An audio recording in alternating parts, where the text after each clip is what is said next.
Okay, intermittent fasting has become a trend and everyone is now keen to jump on that bandwagon. But before you start intermittent fasting, you must be aware of these four very important rules. Hi, my name is Dinesh. I'm a biotechnologist and an MBA graduate from Melbourne Business School. In this episode, I would like to make you aware of four very important rules you must follow while practicing intermittent fasting.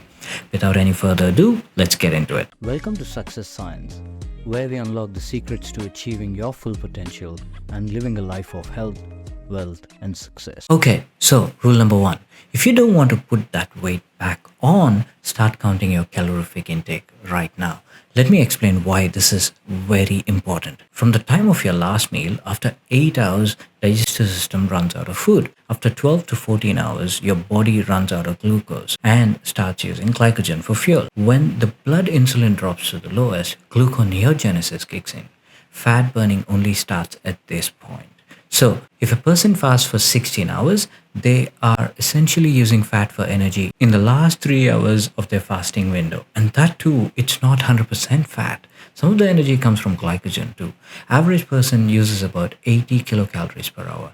Each gram of fat could give 9 calories of energy. So, assuming in the last 3 hours of your fast, 80% of energy is coming from fat, 0.8 times 80 times 3 is about 192 kilocalories of energy, which is coming from fat. This is roughly 21 grams of fat. In the following eating window, if a person eats 200 calories more than the daily energy expenditure, this person is simply going to store that 21 grams of fat back.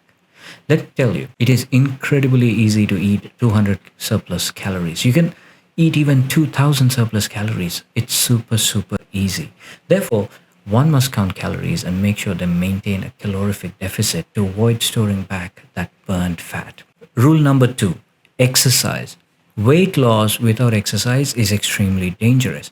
This is an MRI showing cross-section of thigh area of a 40-year-old triathlete, a 70-year-old sedentary man who doesn't exercise, then a 74-year-old triathlete. Look at that 74-year-old man's muscle, the sedentary man's muscle. It's all gone and the legs are filled with fat. This sedentary man will lead a sad, frailer life, while the 74-year-old triathlete, who still has a very good lean muscle mass, will be able to play cricket with his grandkids for another 10 years or even longer. Muscle mass will be lost if not used. Therefore, one must exercise. At a minimum, every person must walk 15,000 steps a day and maintain a calorie deficit. Walking alone is the best tool for weight loss. Prolonged distance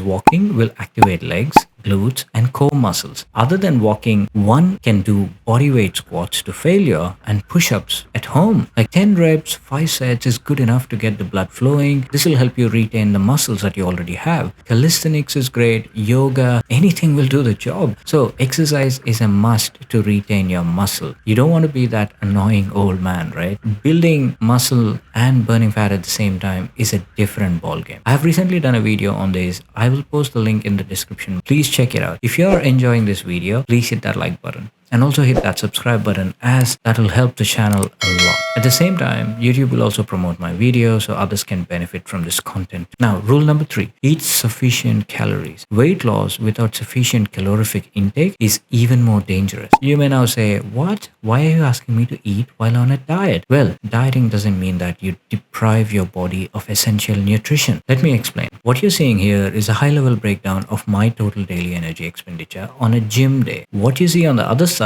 is my total daily energy expenditure on 2 separate non-gym or rest days. If you closely compare the rest days, my active energy consumption has varied. This variation is dependent on my non-exercise movements. That means I may have moved a lot lesser within the house, like maybe I didn't vacuum or maybe I didn't do the laundry. On the other hand, it is obvious that I burnt a lot more calories on my gym day. Breaking that down further, you will see my basal metabolic rate, non-exercise calories, and exercise calories. BMR and non-exercise calories are something everyone must eat unless they are way too obese or advised by an expert for any specific health condition. As soon as a person eats less than, let's say in this example, 1900 calories, body starts to deplete their muscle mass. We don't want to lose muscle because gaining back muscle is much harder. So the more deficit a person goes under this 1900 calories per se, the more stress the body gets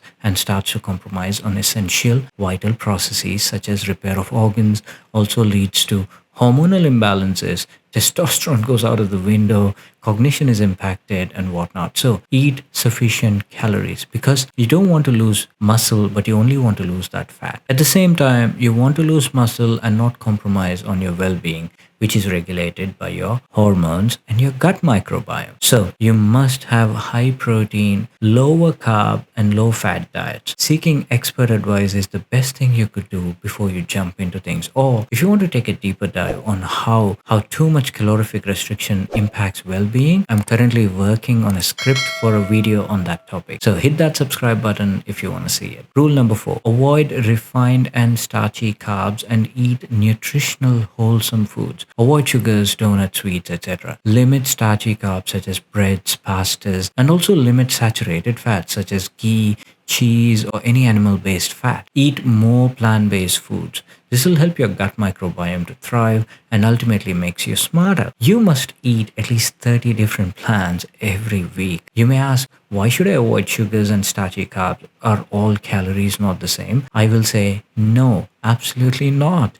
Not all calories are the same. The digestion process is absolutely varied. That is, sugar and starchy carbs are instantly digested and absorbed, raising the insulin like an angry anaconda. So as soon as the insulin is skyrocketed, body starts to store fat. So it'll immediately turn on that storing mechanism. That is body's natural response to high glucose levels and high insulin levels. But if you ate a carrot, then it takes a lot of time for body and gut microbiome to extract sugars out of it. And it gives a slow supply of glucose into the blood, which does not spike insulin that fast. And fat storage is not that aggressive. An occasional treat is okay, but not daily. Remember, you want to burn fat, not build fat. There you go. These are the 4 must follow rules. Please remember, fat burning is a bloody slow process.